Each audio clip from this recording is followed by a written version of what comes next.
अस्सलाम वालेकुम। मैं हूं खालिद मुस्तफ़ा अपने प्रोग्राम नाज़रा के साथ आपकी खिदमत में हाज़िर हूं। सब दोस्तों को सलाम और आदाब पहुंचे और वहां तक पहुंचे जहां तक किसी का गुमान भी ना पहुंचे। मैं अपने प्रोग्राम के अंदर आप तमाम हज़रात को खुशामदीद कहता हूं और आज के प्रोग्राम में मेरे पास 3 टॉपिक्स हैं। नंबर 1 पीटीआई की पूरी सूरत-ए-हाल जो टी उसकी है पार्टी की, उस पर डिस्कस करेंगे। दूसरे अखवानी को जो निकाल रहे हैं उस पर भी डिस्कस करेंगे और तीसरा एक और है प्रॉपर्टी का जो बिजनेस है ना, उस पर मैं थोड़ी सी बताऊंगा आपको कि कहाँ पे वो उसके अंदर करप्शन है। तो सबसे पहले हम पीटीआई के मुतालिक बात करते हैं। पीटीआई के अंदर आपको पता है कि शाही जोड़ा जो हमारा है उसमें जो बादशाह है वो तो बिल्कुल ही बेवकूफ़ है और जो रानी है ना वो है अय्यार। तो उसके जो मशवरे आप सोच सकते हैं कि उनका हाल किस तरीके से हुआ है। आप सोच सकते हैं ना कि कहाँ से कहाँ पार्टी थी और कहाँ से कहाँ पहुँचा दी गई। बात ये है मेरे भाई कि जब आदमी के दिल में फ़तूर हो, जब आपकी नियत ही ख़राब हो ना, तो उसका रिज़ल्ट हमेशा ख़राब निकलता है।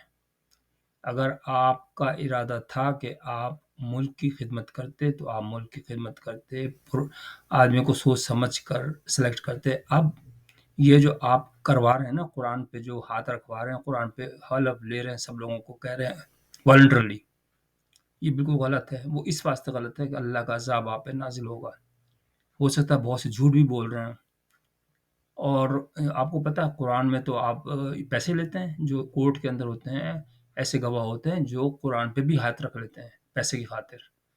तो आप इसको छोड़ दें और उससे अच्छा ये है कि आप जितने भी हैं ना वो जाके कोर्ट के अंदर अपना स्टेटमेंट रिकॉर्ड करा दें रिटन के अंदर, वो लीगल वैल्यू होती है। इस तरह नहीं होता कि हमारे तो इज्जत, हमारी तो जान से भी ज़्यादा कीमती वो है कुरान। लेकिन ये तरीका जो है ना कि कुरान को पकड़ के और आप शो कर रहे हैं, आप देख रहे हैं सबके ड्रामे हैं। नंबर 1 चाहे उस्मान डार हो, चाहे सदाकत हो या जो भी नाम है उसका, या शेख रशीद हो, सब के सब ड्रामे हैं। अब सबसे अच्छा जो है ना स्ट्रेटजी इनकी, लेकिन समझाने वाला कोई नहीं। और दूसरा ये कि वो अकड़ भी उसमें बहुत ज़्यादा है इमरान खान के अंदर, वो सुनता ही किसी की नहीं है।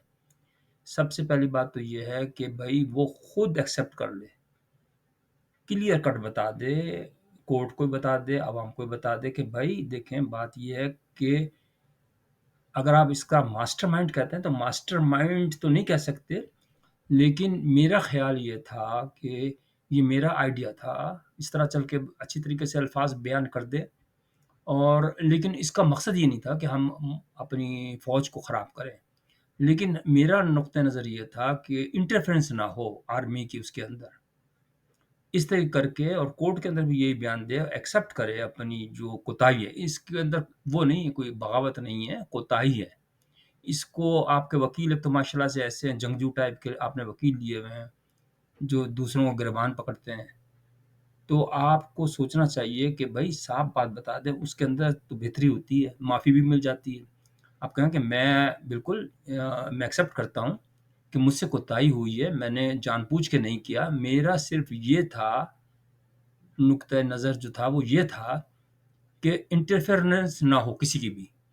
जब सिविलियंस आ रहे हैं, सिविलियंस ना हो तो बेशक जो भी करे, लेकिन जब सिविलियंस हों तो कोई इंटरफेरेंस ना करे। अच्छा, और दूसरी बात ये है कि वो कहते हैं कि बाजवा साहब ने इंटरफेरेंस की, तो ये तो अपनी वो होती है वैसे इंसान की, कि किस तरीके से वो ऑर्डर्स को ओबे करवाता है। मेरा ख़्याल है बाजवा साहब ने ये तो नहीं कहा होगा कि हर चीज़ मैं ही करूँगा, तो उससे तो बेहतर है आप उनको इनकार कर देते, कहते भई मैं नहीं करता ऐसी नौकरी है आपके पास, आप खुद ही सँभाल लें, फिर आपका कद बढ़ जाता। अब आपका लालच भी नहीं जा रहा था और वो ज़ाहिर है यार, प्राइम मिनिस्टर की तो पोस्ट ही ऐसी होती है ना जो कि हेलीकॉप्टर पे सवार करवाती है, लेकिन थोड़ी दूर और हो तो फांसी पे भी लटका देती है। माफ़ी चाहता हूँ कहते हुए, लेकिन आपके साथ यही हुआ। तो अल्लाह आपको बचाए, लेकिन कहने का मकसद है अब भी आपके पास इन वकीलों के चक्कर में ना पड़ें, पैसे बर्बाद ना करें। आप कंटेंट को देखें, आप उस केस को देखें, क्या आपके ऊपर इल्ज़ाम क्या है? 9 मई का आप तो ये भी कह सकते हैं कि देखो सर मैं तो था ही नहीं वहाँ पे, जेल में था। मैं तो डायरेक्ट तो शामिल नहीं था ना। लेकिन मसला ये है कि आपने जो बयानात दिए ना पहले, वो तो मैंने भी सुने थे। मतलब सारे आदमी ने सुने थे। मैं तो इसका टेलीविज़न पे ही सुने। لیکن وہ اسی طریقے سے کہتے تھے کہ یار ڈرٹی ہیری فلانا ہے، اس کا نام یہ رکھ دیا، اس کا نام رکھ دیا. آپ کو نام رکھنے کی بہت عادت ہے، جس کی وجہ سے میرے خیال آپ کی ریزنگ بھی صحیح نہیں ہوئی، جس کی وجہ سے آپ کبھی بلاول کو کچھ کہہ رہے ہیں، کبھی مولانا فضل الرحمان کو کہہ رہے ہیں، ظاہر ہے وہ آپ کے مخالف ہو گئے. اور پھر آپ کے پاس عثمان ڈار جیسا جو گریبان پکڑتا ہے، جس کو نام کے علاوہ اور کوئی بات نہیں، صاحب تو اس کو آتا ہی نہیں بیچارے کو. تو آپ نے کوئی تربیت تو نہیں کی نا ٹیم کی. لیکن اگر ابھی آپ سنبھال سکتے ہیں، ابھی بھی سنبھال سکتے ہیں، لیکن آپ کے اندر لیڈرانہ صلاحیتیں ہیں نہیں. آپ یہ منع کریں کہ قرآن کو نہ اٹھاؤ اور جا کے کورٹ کے اندر بیان دے دو والنٹرلی، جس نے بیان دینا ہے، کوئی زبردستی نہیں. یہ بھی کہہ دیں کہ ساتھ میری طرف سے کوئی وہ نہیں ہے، آپ جو اگر آپ میرے اوپر الزام لگانا چاہتے ہیں الزام لگا دیں، لیکن اوپنلی جا کے کورٹ میں دیں تاکہ مجھے فائدہ بھی ہو. اب جیسے عثمان ڈار نے کہا یہ انتہائی خطرناک بیان دیا اس نے، یہ تو میں تو اس کے خلاف ہوں، اس لیے کہ تم نے پیسے تو کھائے وہاں سے اس کے، اور اسی میں سوراخ کر دیا اسی تھالی کے اندر. اب اس کو سزا بھی تو ہو سکتی ہے موت کی. تم نے یہ نہیں سوچا تھوڑے سے پیسوں کی خاطر. خواجہ آصف صاحب بہت نیک آدمی، شریف فرشتہ صفت آدمی ہے. آپ کے اندر، آپ کو اس کے اندر وہ نیکی نظر نہیں آئیں گی جو ہمیں نظر آتی ہیں. آپ تو اوباش آدمی ہیں. عثمان ڈار کے متعلق میں کہہ رہا ہوں، اس کو تو پتہ ہی کچھ نہیں ہے. تو وہ تو صرف پیسے اور لڑکی، بس دو چیزیں ہیں. بلکہ لڑکی بھی نہیں، وہ دوسرا کام کرتا ہے. تو اب دیکھو نا اب ہوگا کیا. یہ تو آپ نے اپنے لیڈر کی پیٹ میں چھرا گھونپا. اس سے اچھا تو واڈا صاحب تھے. واڈا صاحب نہیں چھوڑتے اس کو. واڈا صاحب چیختے رہے کہ ان کو موٹے اکبر کو پہ وہ نہ کریں، بھروسہ نہ کریں، اس پہ نہ کریں، اس پہ نہ کریں. لیکن میں حافظ صاحب سے یہ ریکویسٹ کروں گا کہ سر، جو لوگ اس کے ساتھ شامل ہیں نا، اصل میں جو شامل ہیں، یہ تو بیچارے چھوٹے چھوٹے بیان دے دیے انہوں نے، لڑکی نے جوش میں آ کے کہہ دیا، تو ان کو تو تھوڑا سا نرمی کرتے ہیں. اور لیکن جو جیسے اکبر موٹا ٹائپ کے لوگ ہیں نا، ان کو گرفتار منگوائیں ان کو انگلینڈ سے، کیونکہ یہی تو ہے، ان سے پیسے بھی نکلیں گے اور ان کو سزا موت دیں. ایسے نہیں ہوگا کہ اس کا دیکھیں اور بھی لوگ ہیں بہت سارے. شیخ رشید سے باتوں باتوں کے اندر منسٹری شپ سنبھال لی اس نے اور خوب ڈٹ کے پیسہ کمایا. پھر بزدار کو پکڑے نا، کیوں نہیں، اب تو فری کیوں بیٹھا ہے وہ بزدار جو فری بیٹھا ہے. اور دوسرا یہ ہے کہ جو وکیل ہے نا، بدماش وکیل جو مروت، اس کو تو آپ لائسنس منسوخ کروائیں. یہ تو میں قاضی صاحب سے بھی ریکویسٹ کروں گا کہ سر آپ اتنے دلیر آدمی ہیں، آپ اس کا لائسنس تو منسوخ کریں نا. یہ کیا ہو رہا ہے، ایک کو آپ لائسنس منسوخ کر دیں گے سب ڈر جائیں گے. آپ دیکھیں تو صحیح نا. ابھی دوسرا جو فیز ہے نا آپ کا ایگزیکیوشن کا فیز ہے. آپ اس پہ سوچ لیں، اگر تھوڑی ایگزیکیوشن کریں گے نا تو بس صحیح. اچھا، اب دوسرا ٹاپک جو ہے نا میرا اغوانیوں کو نکالنے کا. ٹھیک ہے بھائی، ہمیں بھی افسوس ہے، ظاہر ہے ہمارے مسلمان بھائی ہیں، لیکن ہم بھی کیا کر سکتے ہیں، ہمیں پہلے اپنے آدمیوں کو دیکھنا ہے. لیکن میں سر ایک بات آپ کو امپورٹنٹ بات بتا رہا ہوں کہ جو ٹنلس ہیں نا جہاں پر رشوت کی انبار لگا ہوا ہے، گندگی کا، وہ میں آپ کو تھوڑا سا بتانا چاہ رہا ہوں. آپ اس کو غور سے سنیے گا. نارتھ امریکہ اور یورپ کے اندر زیادہ تر جو عوانی ہیں نا، وہ پاکستانی پاسپورٹ پہ گئے ہوئے ہیں، آئے ہوئے ہیں. انہوں نے وہاں نیشنلٹی بھی لے لی ہے.